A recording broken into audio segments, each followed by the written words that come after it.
बिस्मिल्लाहिर्रहमानिर्रहीम। अस्सलाम वालेकुम वरहमतुल्लाहि वबरकातुहू। आज हम एक टॉपिक पढ़ेंगे और ये टॉपिक हम पहले भी पढ़ चुके हैं।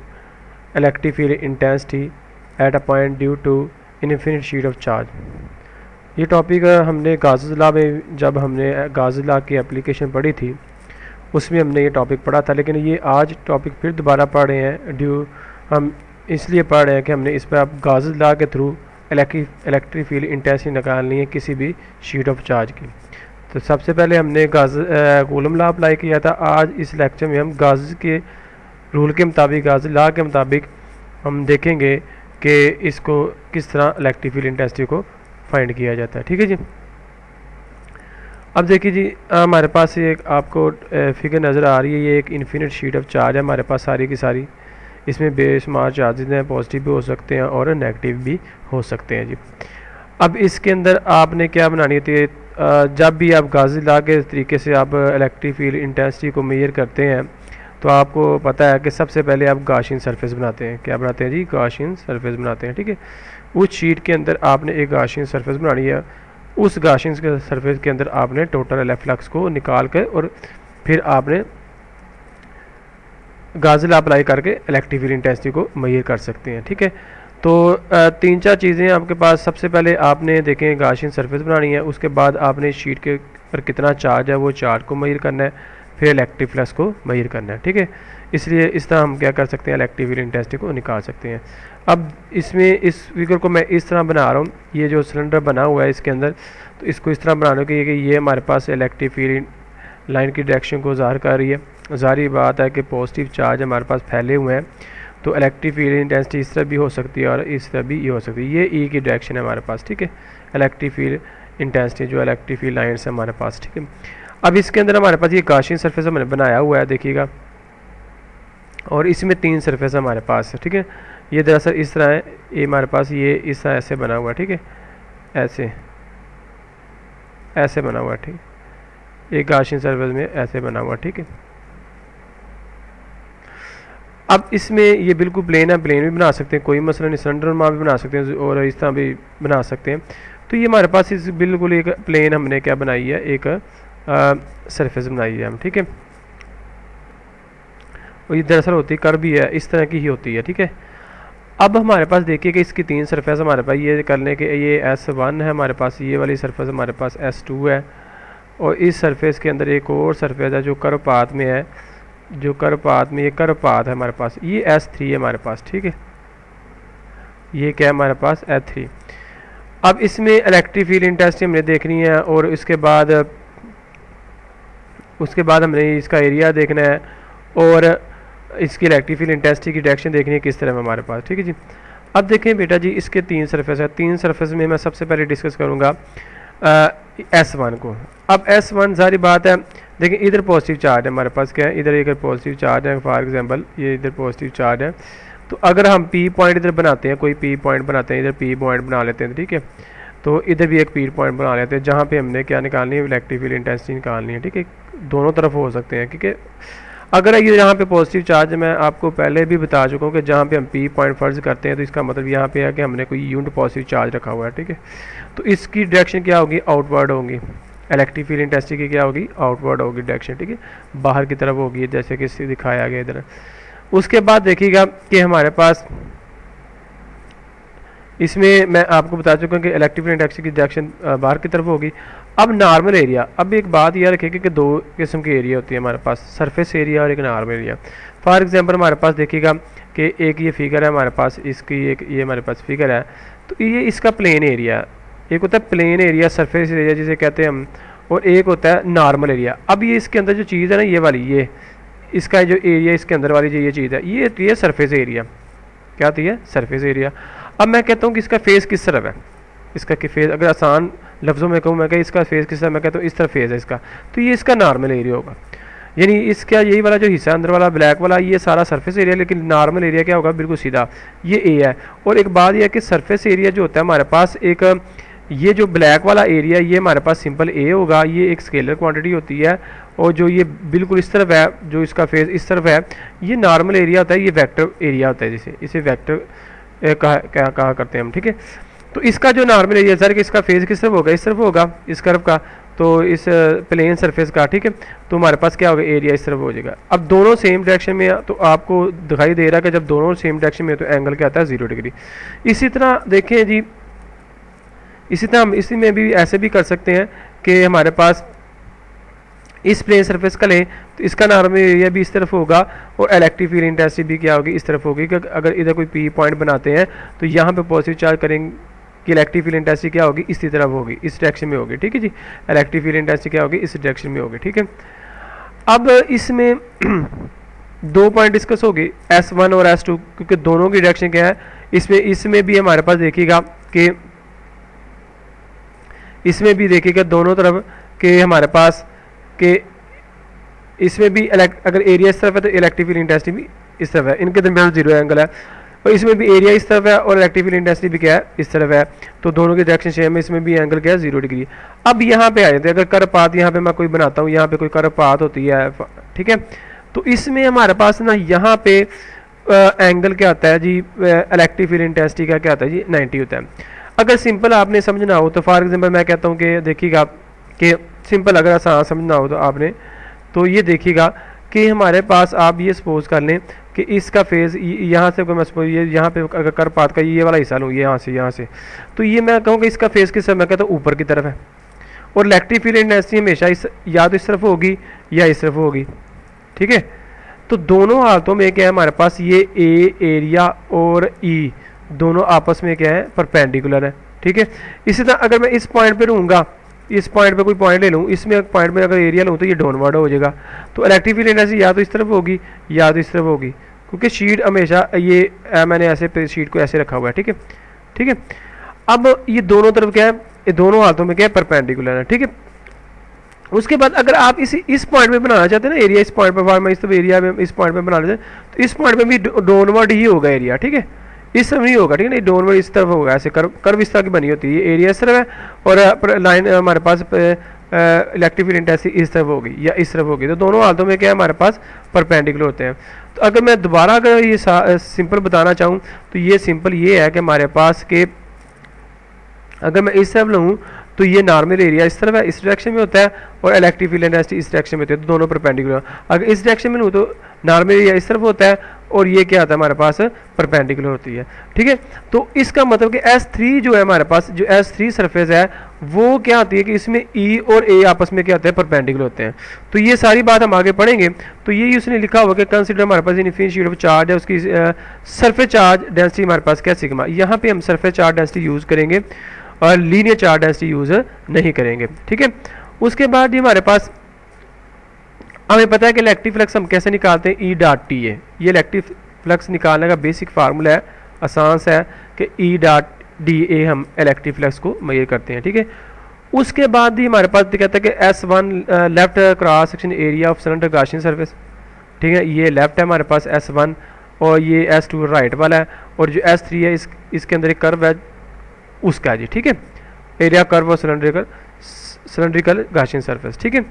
अब देखिए जी हमारे पास कहता है कि देखिए अब हमने बारी बारी टोटल जब फ्लक्स निकाला है S1 plus S2 plus S3 का फ्लक्स हमने इकट्ठे ही निकाले। कैसे टोटल कैसे निकालते हैं, इलेक्ट्रिक फ्लक्स फॉर में इसको मैं कहता हूँ φ1 कह देता हूँ, इलेक्ट्रिक फ्लक्स 1 इसको कह देता हूँ मैं φ2 कह देता हूँ, प्लस इसको क्या कह देता हूँ φ3, ठीक है। इस तरह हम लिख सकते हैं, दरमियान में प्लस लिख देते हैं हम, ठीक है, ठीक है। तो इसी हम जब टोटल इलेक्ट्रिक फ्लक्स निकालते हैं तो हम इस तरह निकालते हैं, total electric flux is to electric flux 1 plus electric flux 2 plus electric flux 3। तो अब इसमें इसकी वैल्यू पुट की हुई है, ठीक है। तो जारी का 1 है तो DA1 आएगा, तो φ2 है तो हमारे पास DA2 आएगा और φ3 है तो DA3 आएगा, ठीक है। अब इसमें एक बात ये रखिएगा कि यहाँ पे इलेक्ट्रिक फील्ड इंटेंसिटी क्या है, कांस्टेंट है। इलेक्ट्रिक फील्ड कांस्टेंट का मतलब यूनिफॉर्मली डिस्ट्रीब्यूटेड है, ठीक है। जब यूनिफॉर्मली डिस्ट्रीब्यूटेड होती है तो इसमें E1 E2 और E3 नहीं आएगा। अब इसमें देखिएगा कि DA1 और DA2 और DA3 दरअसल ये एरिया चेंज होते रहते हैं, क्योंकि फॉर एग्जांपल मैं इसका एरिया लूँ तो ये सिर्फ होगा, ये DA1 ही क्यों लिया है, क्योंकि फॉर एग्जांपल में ये हमारे पास एक सरफेस है, अगर फॉर में ये मैं यहाँ से ये सरफेस है, यहाँ पे मैं छोटा सा पैच बना देता हूँ, यहाँ पे छोटा सा पैच, ठीक है, सॉरी यहाँ पे अगर मैं छोटा सा पैच बनाऊँ, यहाँ पे ऐसे करके, यहाँ पे अगर मैं छोटा सा पैच बनाऊँ, छोटा सा, ठीक है, इस छोटे से पैच की डायरेक्शन क्या होगी, इस तरफ होगी। इसका जो एरिया होगा वो क्या होगा, हमारे पास DA होगा, ठीक है। तो इसलिए हमने छोटा सा पैच बनाया, इसमें यहाँ पे कोई छोटा सा पैच बनाएंगे ऐसे करके, ठीक है, तो उसका जो नॉर्मल एरिया होगा DA1 हो जाएगा, क्योंकि ये S1 सरफेस के लिए। इसी तरह S2 सरफेस के लिए हम छोटा सा पाथ बनाएंगे तो इसका भी एरिया D1, इसलिए और बनाएंगे, इसका भी DA2, इसका भी और बनाएंगे छोटा सा DA2, सबका DA2 का, इन सब का सम करेंगे तो टोटल एरिया बनेगा ना। तो छोटे छोटे पैचेस में कन्वर्ट किए होते हैं हमने, इसलिए D1 और D2 और D3 यूज़ किया था। तो सब S1 के लिए DE1 आ जाएगा, फार्मूला बेसिक यही होता है, बस इसमें 1 आ जाएगा, 1 के लिए, 2 के लिए 2 आ जाएगा, 3 के लिए 3 आ जाएगा, ठीक, ठीक है जी। अब हमारे पास E.DA2 आ गया और S3 के लिए E.DA3 आ गया। अब हमारे पास देखिएगा कि हमारे पास इधर बता रहा है कि S3 हमारे पास ना जो सरफेस है वो 0 है हमारे पास।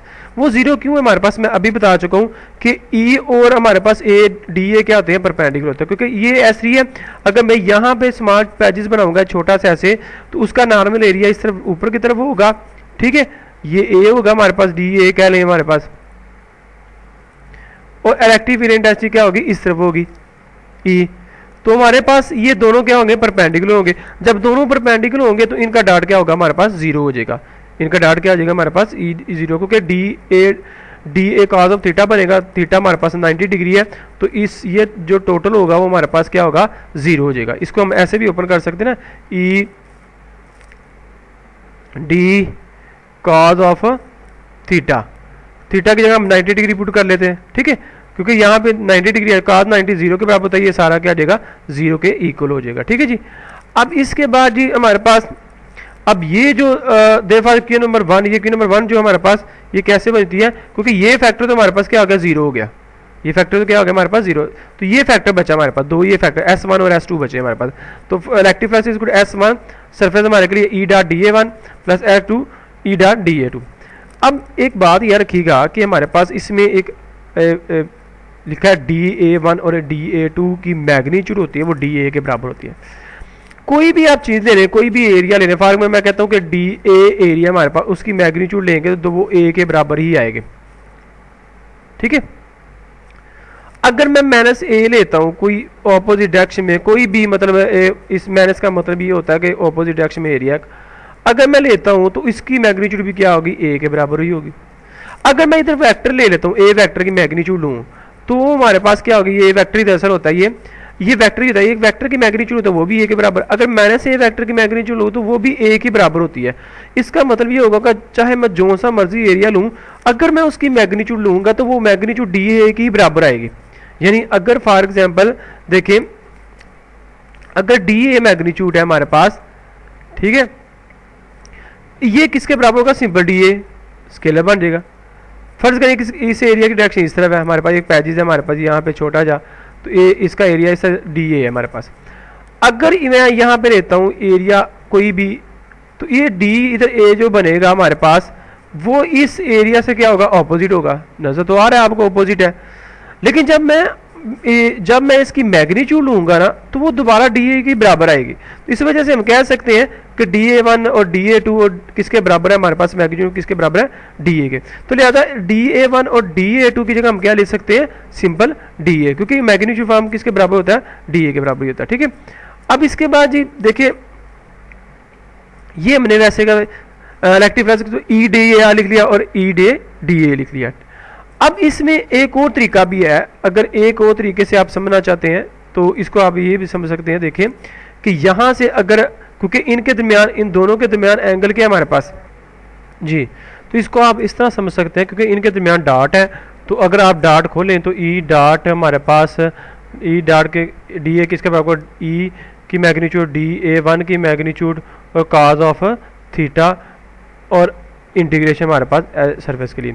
अब आपको पता है कि S1 में जो दोनों पैरेलल है, पैरेलल में थीटा हमारे पास क्या होगा, 0। अगर मैं यहाँ पे 0 डिग्री पुट करता हूँ, cos 0 डिग्री 1 होता है, तो हमारे पास क्या हो जाएगा, E.DA1 हो जाएगा, ठीक है। उसके बाद हमारे पास इस तरह EDA2 आ जाएगा और मैग्नीट्यूड दोनों की क्या होती है, DA1 और DA2 की किसके बराबर होती है, DA की। मैं अभी बता चुका हूँ कि मैग्नीट्यूड क्या होती है, दोनों की क्या होती है, सेम ही होती है, मैग्नीट्यूड चेंज नहीं होती। ठीक है जी। उसके बाद ये हमारे पास देखिएगा कि इसमें यही है DA और DA आगे हमारे पास EA DA EDA EA DA। अब इसमें देखें ये जो E है ना हमारे पास कांस्टेंट है, क्योंकि एरिया चेंज हो रहा है हर टाइम। एरिया क्या होता है, चेंज। फॉर में ये क्लोज सरफेस है, यहाँ पे एरिया और है, ये देखें यहाँ पे अगर अपवर्ड है तो यहाँ पे क्या देगा, डाउनवर्ड हो जाएगा स्मॉल पैच का, यहाँ पे डाउनवर्ड होगा, यहाँ पे थोड़ा अपवर्ड हो जाएगा। ऐसे एरिया क्या होता है, चेंज ही। अगर इधर आएगा तो ये ऐसे हो जाएगा, फिर ऐसे हो जाएगा। ठीक है, तो हर सिमत में ये एरिया क्या होता है, चेंज होता रहता है। ठीक है जी। इसलिए ये इंटीग्रेशन DA के लिए ऐसे होगी हमारे पास। ठीक है, उसके बाद देखिएगा हमारे पास कि E तो कांस्टेंट हो गया, यूनिफॉर्मली डिस्ट्रीब्यूटेड हो गया। उसके बाद हमारे पास देखिएगा कि इसकी भी हमारे पास इंटीग्रेशन DA की आपको पता है A ही होगा, और DA की इंटीग्रेशन क्या होगी, A ही होगा। ठीक है, क्योंकि इंटीग्रेशन फार्मूला आप DX की जब इंटीग्रेशन लेते हैं तो क्या आती है हमारे पास, X आती है। ठीक है, इसी तरह आप DA की इंटीग्रेशन लेंगे तो हमारे पास क्या होगा, A ही सिंपल आएगा। उसके बाद देखिएगा अब ये EA प्लस 2EA किसके बराबर होगा, 2EA हो जाएगा। ठीक है, उसके बाद हमारे पास देखिएगा कि हमारे पास अब अकॉर्डिंग टू गाज़ी लॉ देखिएगा, क्योंकि हमने इलेक्ट्रिक फ्लक्स अब निकाली है। क्या निकाली है, इलेक्ट्रिक। अब गाज़ी लॉ के मुताबिक इलेक्ट्रिक फ्लक्स निकालना है, तो इलेक्ट्रिक फ्लक्स क्या है हमारे पास, इलेक्ट्रिक फ्लक्स गाज़ी लॉ का मतलब Q divided by epsilon not. ठीक है, ये आप गाज़ी की डेफिनेशन पढ़ चुके हैं कि चार्ज को आप जब किसी मीडियम पे डिवाइड करते हैं, एप्सिलॉन नॉट पे डिवाइड करते हैं, तो परमिटिविटी ऑफ फ्री स्पेस पे डिवाइड करते हैं, हमारे पास क्या आता है, टोटल इलेक्ट्रिक फ्लक्स के बराबर होता है। ठीक है, अब इसमें हमारे पास चार्ज की वैल्यू नहीं है। क्या है जी, हमारे पास चार्ज की वैल्यू नहीं है। यहाँ से हम चार्ज की वैल्यू निकालेंगे सरफेस चार्ज डेंसिटी यूज करके। तो सरफेस चार्ज डेंसिटी हमारे पास किसकी होती है, surface charge density Q divide by area. Linear charge density जब हम निकालते थे तो लेंथ पे डिवाइड करते थे, लेकिन जब भी सरफेस की बात आएगी तो आपने एरिया पे ही डिवाइड करना है। जब वॉल्यूम की बात आएगी तो आपने एक चार्ज को वॉल्यूम पे डिवाइड करना है। जब लीनियर चार्ज डेंसिटी की बात आएगी ना, लीनियर 3 किस्म की होती है लीनियर चार्ज। लीनियर होती है तो चार्ज को लेंथ पे, सरफेस होगी चार्ज को एरिया पे। जब वॉल्यूम की बात होगी चार्ज को वॉल्यूम पे डिवाइड करना है। तो यहाँ पे सरफेस चार्ज डेंसिटी यूज हुई है, और यहाँ से A इधर आके मल्टीपल हो जाएगा हमारे पास, तो Q is equal to sigma A हो जाएगा। अब इस जो हमारे पास Q की वैल्यू है, इस Q की वैल्यू यहाँ पे पुट करें हमारे पास। ठीक है, तो हमारे पास क्या आता है, देखिए जी, electric flux is equal to Q किसके पास सिग्मा A, सॉरी यहाँ पे सिग्मा आता है, सॉरी यहाँ क्या आता है, सिग्मा आता है, मिस्टेक हो गई है। अब ये sigma A divide by epsilon naught आ गया हमारे पास। देखिएगा आगे नेक्स्ट है हमारे पास, यहाँ पे भी देखिएगा कंपेयर करें ये Q नंबर 3 को और Q नंबर 2 को करें, क्योंकि ये भी इलेक्ट्रिक फ्लक्स है, ये भी इलेक्ट्रिक फ्लक्स है, तो यहाँ पे सिग्मा आएगा। ठीक है, यहाँ पे सिग्मा आएगा, क्यों नहीं आएगा। तो हमारे पास देखिएगा कि ये हमारे पास 2EA sigma A divide by epsilon not, ये A से कैंसिल हो जाएगा हमारे पास, तो 2 इधर आके डिवाइड हो जाएगा हमारे पास। तो ये हमारे पास होगा, इसकी वेक्टर फॉर्म ये बनेगी, E vector is equal sigma 2 pi epsilon not R unit vector. जब हम और वेक्टर फॉर्म लिखते हैं तो R यूनिट वेक्टर की फॉर्म साथ लगा देते हैं। ठीक है, तो यूनिट वेक्टर क्या होता है, उसकी डायरेक्शन को ज़ाहिर कर रहा होता है, इलेक्ट्रिक फील्ड इंटेंसिटी की डायरेक्शन को ज़ाहिर कर रहा होता है। ठीक है, अब ये था आज का टॉपिक। उम्मीद है कि आपको समझ आएगी। ये पहले भी पढ़ा था, इसलिए मैं बड़ी तेज़ी के साथ समझा रहा हूँ, क्योंकि ये पहला कंसेप्ट हमने लिया हुआ है। ठीक है, तो इंशाल्लाह नेक्स्ट लेक्चर में मिलते हैं। अल्लाह हाफ़िज़।